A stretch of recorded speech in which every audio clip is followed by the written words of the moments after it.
ഇടത് നിരീക്ഷകൻ advocate B N ഹസ്കറിനോടാണ്. ശ്രീ ഹസ്കർ, ആഗോള അയ്യപ്പ സംഗമവുമായി ബന്ധപ്പെട്ട് കോടതി ചില ചോദ്യങ്ങൾ ചോദിച്ചതാണല്ലോ നമ്മൾ ഇന്ന് ഈ ചർച്ചയ്ക്ക് ആധാരമാകുന്നത്. സർക്കാരിൻ്റെ റോൾ എന്താണ് ഇക്കാര്യത്തിൽ എന്നാണ് കോടതി ചോദിച്ചിരിക്കുന്നത്. ഒപ്പം അയ്യപ്പൻ്റെ പേരിൽ പണം പിരിക്കാൻ സാധിക്കുമോ? അങ്ങനെ പൊതുസമൂഹം സംശയിക്കുന്ന, ഭക്തർ സംശയിക്കുന്ന ഒരുപാട് ചോദ്യങ്ങൾ ഇന്ന് ഹൈക്കോടതി ചോദിക്കുകയാണ്. പക്ഷേ അതിന് വളരെ കൃത്യമായൊരു മറുപടി സർക്കാരിൽ നിന്ന് ഉണ്ടാകുന്നുമില്ല. അപ്പോൾ പൊതുസമൂഹത്തിൻ്റെ സംശയം ഹൈക്കോടതി കൂടി ശരിവെച്ച ഒരു സാഹചര്യത്തിൽ ഇങ്ങനെ ഈ ഭക്തസംഗമവുമായി മുന്നോട്ട് പോകുന്നത് ശരിയാണോ? കേരളത്തിലെ പ്രതിപക്ഷവും BJPയും വല്ലാത്ത ആശങ്കാകുലരാണ് എന്നുള്ളതിനെ സംബന്ധിച്ച് വളരെ കൃത്യമായ ഒരു വിഭാഗമായിട്ടാണ് ഇപ്പോൾ ഈ ചർച്ചകൾക്ക് ഇടവന്നിട്ടുള്ളത്. ആഗോള അയ്യപ്പ സംഗമം എന്ന് പറയുന്നത് വിശ്വാസത്തെ രാഷ്ട്രീയവൽക്കരിക്കുക എന്ന ലക്ഷ്യത്തോടെയല്ല.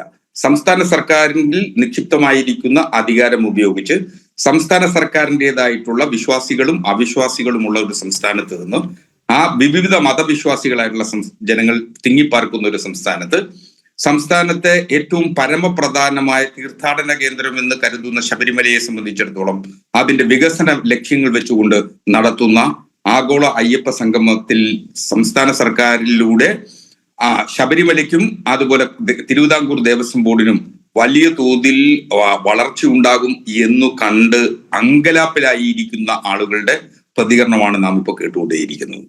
ഇതിൽ ബഹുമാനപ്പെട്ട ഹൈക്കോടതി വളരെ കൃത്യമായി ചില ചോദ്യങ്ങൾ ചോദിച്ചു. അത് ഹൈക്കോടതിക്ക് ഇക്കാര്യത്തിൽ നിലപാടുകളിലേക്ക് എത്തുന്നതിലേക്ക് ആവശ്യമായിട്ടുള്ള വ്യക്തത വരുന്നതിന് വേണ്ടിയിട്ടാണ്. എങ്ങനെയാണ് ഇതിലെ തുക കണ്ടെത്തുക എന്നുള്ളത്. അതിൽ ദേവസ്വം ബോർഡിന്റെ പ്രസിഡന്റ് ശ്രീ പ്രശാന്ത് വളരെ കൃത്യമായി ഇക്കാര്യത്തിൽ ഒരു അഭിപ്രായം പറഞ്ഞിട്ടുണ്ട്.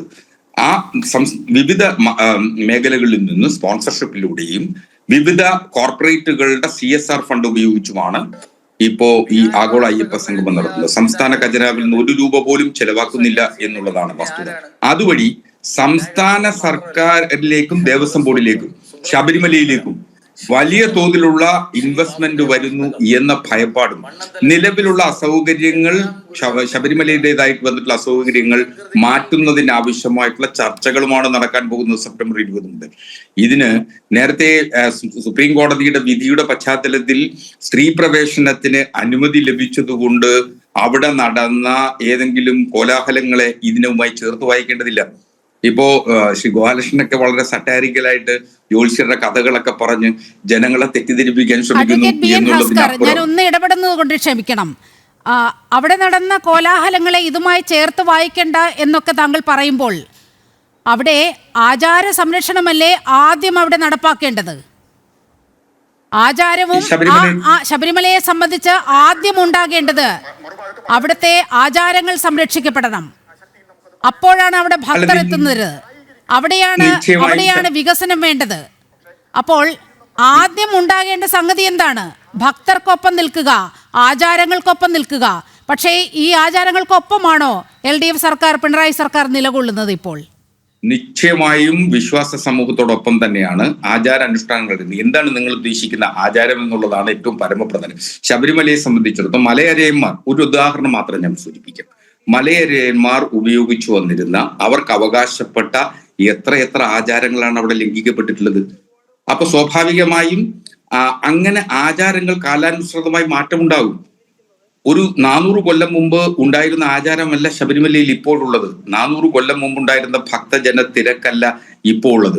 അപ്പൊ കാലഘട്ടത്തിനനുസരിച്ച് ആചാരങ്ങളിലും മാറ്റമുണ്ട്. നമുക്ക് ഏറ്റവും പരമപ്രധാനമായിട്ടുള്ളത് ഒരു ജനാധിപത്യ രാജ്യം എന്ന നിലയിൽ നമ്മുടെ ഭരണഘടനയാണ്. ആ ഭരണഘടനയിലെ തുല്യാവകാശത്തെ സംബന്ധിച്ച് സുപ്രീം കോടതി പറഞ്ഞ ഒരു വിധി, ആ വിധിയെ സംബന്ധിച്ചിട്ട് ആ വിധി നടപ്പിലാക്കുന്നത് സംബന്ധിച്ചിട്ടുള്ള തർക്കമാണ് നിങ്ങൾ ആചാര ലംഘനം എന്ന് പറയുന്നതെങ്കിൽ അത് സംബന്ധിച്ച് സുപ്രീം കോടതിയാണ് പരമപ്രധാനമായി തീരുമാനമെടുക്കുക. ഇപ്പോൾ ദേവസ്വം ബോർഡ് അക്കാര്യത്തിൽ നിലപാട് പറയുന്നതിന് ദേവസ്വം ബോർഡും സംസ്ഥാന സർക്കാരും തീരുമാനിച്ചിട്ടുണ്ട്.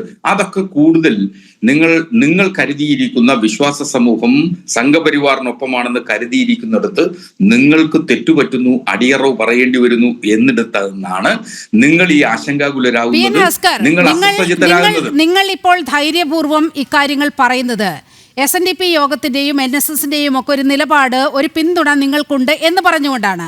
പക്ഷേ വെള്ളാപ്പള്ളി നടേശൻ വളരെ കൃത്യമായി പറയുന്നുണ്ട്, ഇതൊരു പ്രായച്ചിത്തമായി കരുതാം സർക്കാരിന്. ഇതിൽ ആദ്യം ചെയ്യേണ്ടത് ഈ അവിടെ ആചാര സംരക്ഷണത്തിനായി നിലകൊണ്ട ഒരുപാട് ഭക്തരുണ്ട്. ആയിരക്കണക്കിന് ഭക്തർക്കെതിരെ കേസെടുത്തിട്ടുണ്ട്. കുഞ്ഞു മാളികപ്പുറങ്ങളെ അടിച്ചോടിക്കുന്ന സാഹചര്യമുണ്ടായി. അമ്മമാരായ ഭക്തരെ അവരെ കയ്യേറ്റം ചെയ്യുന്ന സ്ഥിതിയുണ്ടായി. അങ്ങനെ എത്ര വലിയ അതിക്രമമാണ് ആ ആചാര സംരക്ഷണവുമായി ബന്ധപ്പെട്ട് അവിടെ നടന്നത്. ആ കേസുകളൊക്കെ ഇപ്പോഴും പെൻഡിംഗ് ആണ്. ആയിരക്കണക്കിന് കേസുകൾ ഇപ്പോഴുണ്ട്. ഈ ഭക്തർ, ഈ ആചാര സംരക്ഷണത്തിനായി നിലകൊണ്ടവർ കോടതികൾ തോറും പോലീസ് സ്റ്റേഷനുകൾ തോറും കയറിയിറങ്ങുന്ന സ്ഥിതിയാണ്. അപ്പോൾ ആദ്യം പ്രശ്നം പരിഹരിക്കേണ്ടത് അവിടെയല്ലേ? ഭക്തരുടെ വികാരം വ്രണപ്പെട്ടിട്ടുണ്ടെങ്കിൽ അത് മുറിപ്പെടുത്തുകയല്ലേ ആദ്യം വേണ്ടത്? ഈ ശബരിമലയോടൊക്കെ സ്നേഹമുണ്ടെന്ന് പറയുന്ന സർക്കാർ. നിലിമ, വൈകാരികമായി ഒരു ശബരിമല സമരത്തെ സംബന്ധിച്ച് ഏതെങ്കിലും പ്രശ്നങ്ങൾ ഉണ്ടായിട്ടുണ്ടെങ്കിൽ, അതിൽ എടുക്കപ്പെട്ടുള്ള കേസുകൾ ഉണ്ടെങ്കിൽ, വൈകാരികമായിട്ട് അതിനെ ചൂഷണം ചെയ്യുന്നതിനു വേണ്ടി സംഘപരിവാർ നടത്തുന്ന ചോദ്യങ്ങളാണ് ഇപ്പോൾ നീലിമയുടെ വായിൽ നിന്നും വന്നിട്ടുള്ളത്. അല്ല, CAA പ്രക്ഷോഭകാലത്ത് ഹസ്കർ, അങ്ങനെയെങ്കിൽ ചോദിക്കട്ടെ, നിങ്ങൾ മതേതര സർക്കാരിന്റെ മുഖംമൂടി അണിഞ്ഞാണല്ലോ ഇപ്പോൾ നിൽക്കുന്നത്. അങ്ങനെയെങ്കിൽ CAA പ്രക്ഷോഭകാലത്ത് ഒട്ടേറെ കേസുകൾ എടുത്തല്ലോ. ആ കേസുകളൊക്കെ നിരുപാധികം ആ കേസുകൾ പിൻവലിക്കുകയും ആ ഒരു പ്രത്യേക സമൂഹത്തിന് എല്ലാ ആശ്വാസവും പകർന്നു തരാൻ ഒരു എത്ര കരുതലായിരുന്നു പിണറായി സർക്കാരിനുണ്ടായിരുന്നത്. പക്ഷേ ഇവിടെ വരുമ്പോൾ ഇപ്പോൾ ഇത്രയും വർഷം കഴിഞ്ഞില്ലേ, ഇപ്പോഴും ഈ കേസുമായി കയറിയിറങ്ങുന്ന എത്രയോ ഭക്തരുണ്ട്. അവരുടെ വികാരം തന്നെയാണ് ശ്രീ ഹസ്കർ. ഒന്ന്, നീലിമ, ഇതില് ഇപ്പോ നാമജപ ഘോഷയാത്രയുമായി ബന്ധപ്പെട്ട അക്രമ സംഭവങ്ങൾ ഒഴികെയുള്ള മുഴുവൻ കേസുകളും പിൻവലിക്കാമെന്ന് സംസ്ഥാന സർക്കാർ ഉറപ്പ് നൽകിയിട്ടുണ്ട്.